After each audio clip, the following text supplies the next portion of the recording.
Hai guys, di sini aku dan teman-teman aku akan membahas tentang jaringan-jaringan epitel. Nah, tonton videonya sampai habis ya. Hai guys, perkenalkan nama saya Nazmi Tantira Nasution. Saya berasal dari kelas 11 MIA 4. Di sini saya akan menjelaskan tentang epitel pipih berlapis serta fungsi-fungsinya. Seperti epitel pipih lapis, sel jaringan epitel pipih berlapis atau kompleks tersusun sangat rapat. Rongga mulut esofagus, laring, vagina, saluran anus, dan rongga hidung banyak tersusun oleh jaringan ini. Nah, fungsinya adalah sebagai pelindung dan penghasil mukus, juga serta berperan dalam melindungi jaringan yang ada di bawahnya. Nah guys, itulah penjelasan saya tentang epitel pipih berlapis. Terima kasih. Hai, perkenalkan nama saya Sylvia Anggraini dari kelas 11 MIA 4. Di sini saya akan menjelaskan tentang epitel pipih lapis. Jaringan epitel pipih lapis banyak ditemukan pada organ-organ seperti pembuluh darah, pembuluh limfa, paru-paru, alveoli, dan selaput perut. Sitoplasma jaringan ini sangat jernih. Inti selnya berbentuk bulat di tengah dan sel-selnya tersusun sangat rapat. Jaringan epitel pipih lapis berperan dalam proses filtrasi, sekresi, dan difusi osmosis.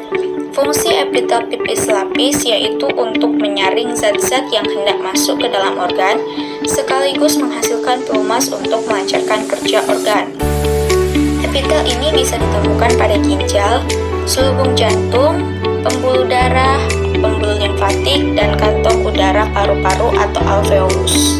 Perkenalkan, nama saya Febiola Monice Utahayan dari kelas 11 MIA 4. Pada saat ini saya akan menjelaskan tentang jaringan epitel batang selapis. Epitel batang selapis, sel berbentuk batang sitoplasma jernih dengan inti sel bulat berada di dekat dasar merupakan ciri jaringan ini. Epitel batang selapis banyak ditemukan pada usus, dinding lambung, kantong empedu, saluran rahim, saluran pencernaan, dan saluran pernafasan bagian atas. Epitel ini ada wujud seperti epitel silinder selapis, memiliki bulu-bulu getar atau silia, terletak di dinding rongga hidung, yang berfungsi dalam proses sekresi, penyerapan atau absorpsi, penghasil mukus, dan pelicin atau pelumas permukaan saluran, dan juga sebagai penghasil mucus atau lendir, sebagai menangkap benda asing yang masuk, dengan getaran silia menghalau benda asing yang masuk, melekat pada mucus. Kenalkan, nama saya Melanie Veronica Sinaga, kelas 11 MIA 4. Saya akan menjelaskan pengertian dari jaringan epitel batang berlapis banyak. Epitel batang berlapis banyak adalah jaringan yang tersusun banyak lapisan sel yang berbentuk batang. Jaringan epitel batang berlapis banyak terdapat pada beberapa organ tubuh, seperti bagian mata yang berwarna putih, faring, laring, dan uretra. Fungsinya yaitu sebagai tempat sekresi, yakni penghasil mukus dan ekskresi, misalnya kelenjar ludah dan kelenjar susu. Demikianlah hasil presentasi pengertian dari jaringan epitel batang berlapis banyak. Terima kasih. Perkenalkan, nama saya Rido dari kelas 11 MIA 4. Di sini saya akan menjelaskan tentang epitel selapis kubus. Epitel selapis kubus terdiri atas satu lapis sel, dan sel ada wujud seperti kubus. Dari permukaan sel-sel itu terlihat seperti sarang lebah atau ada wujud poligonal. Jaringan epitel kubus lapis berfungsi dalam sekresi dan sebagai pelindung. Contoh, epitel pada permukaan ovarium, kelenjar, dan tiroid. Perkenalkan, nama saya Adiasa Desmond Panjaitan dari kelas 11 MIA 4. Saya akan menjelaskan jaringan epitelium. Jaringan epitelium penutup berperan melapisi permukaan tubuh dan jaringan lainnya. Jaringan ini terdapat pada permukaan tubuh, permukaan organ, melapisi rongga, atau merupakan lapisan sebelah dalam dari aliran yang mempunyai dalam tubuh, misalnya dalam aliran pencernaan dan pembuluh darah. Fungsinya berperan melapisi permukaan tubuh dan jaringan lainnya. Nama saya Vincent Alfasa dari kelas 11 MIA 4. Jaringan epitel kelenjar. Jaringan epitelium kelenjar disusun oleh sel-sel khusus yang bisa memproduksi sekret atau getah cair. Getah cair ini berlainan dengan darah atau cairan antar sel.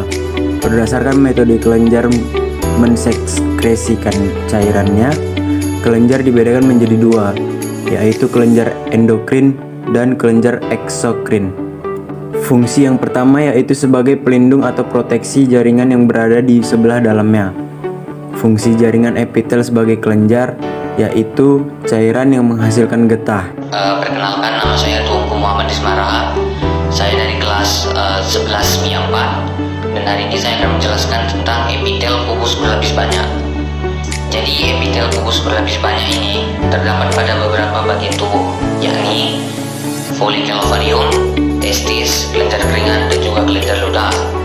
Fungsi dari epitel kubus berlapis banyak ini ialah sebagai pelindung untuk jaringan, kelenjar, maupun sel yang ada di bawah-bawahnya. Sekian penjelasan saya atas epitel kubus berlapis banyak. Terima kasih. Perkenalkan, nama saya Juwari Mahesa dari kelas 11 MIA 4. Sel penyusun epitel transisi bentuknya dapat berubah dan berlapis-lapis.